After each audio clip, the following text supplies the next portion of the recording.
And welcome to Clarity in Chaos. I am your host, Michael Birch, and this is a special news episode where we are breaking our regular programming for a major development in the ongoing scholarly search for the historical Jesus of the Christian faith.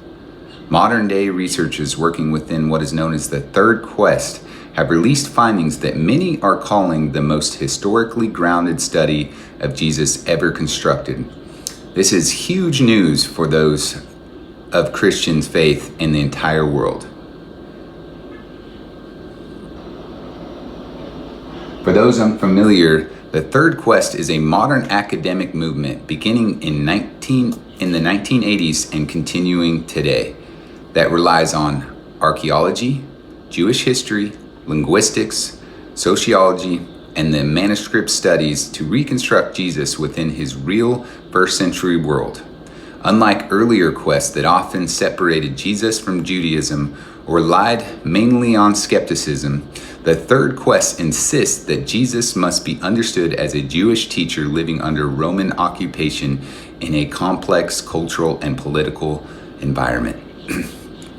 What sets this approach apart is its commitment to evidence. Scholars like E.P. Sanders, John P. Meyer, N.T. Wright have spent decades studying the Dead Sea Scrolls, first century Jewish writings, archaeological discoveries, and the social practices of Galilee and Judah.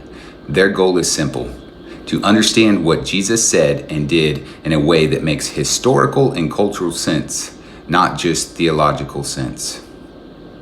And this morning's report highlights exactly that. According to the Third Quest research, the Jesus they've uncovered looks very different from the early reconstructions. This Jesus is deeply rooted in Judaism, immersed in the Torah, teachings in the synagogues, engaging in debates with Pharisees, and using parables that fit the storytelling traditions of his time. He appears as a prophet proclaiming the kingdom of God, a healer and exorcist within known Judas charismatic traditions, and a figure who challenged social boundaries, especially around purity and inclusion. All of those features place him firmly within the world of Second Temple Judaism and not outside of it. Scholars report that this Jesus also makes sense in light of Roman rule. His message addressed real social tensions, real oppression, and real Jewish hopes for restoration. This means that his actions were, whether they table fellowship, healing, or temple controversies, aren't just theological ideas. They are historically plausible events in his cultural world. So what does all this mean for academic studies moving forward? The Third Quest has already made major impact. It has shifted scholarship away from viewing Jesus as opposed to Judaism and instead restored him to his rightful place within it.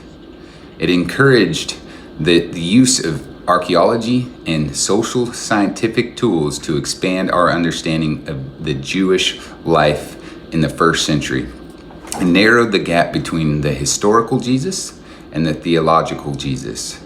In fact, many scholars now say that the more we understand Jesus historically, the more clearly we understand the theological claims of the gospel. Instead of competing with one another, the history and theology illuminate each other. This morning's breaking story reminds us that understanding the past requires humility, evidence, and context. The Third Quest findings bring us closer than ever to seeing Jesus not only as a figure of faith, but as a real person who lived, taught, healed, and changed his world. For now, this has been your historical update. I am Michael Birch, your host of Clarity in Chaos. Stay tuned as we continue to follow the impact of this groundbreaking research on the future gospel studies. Have a good day.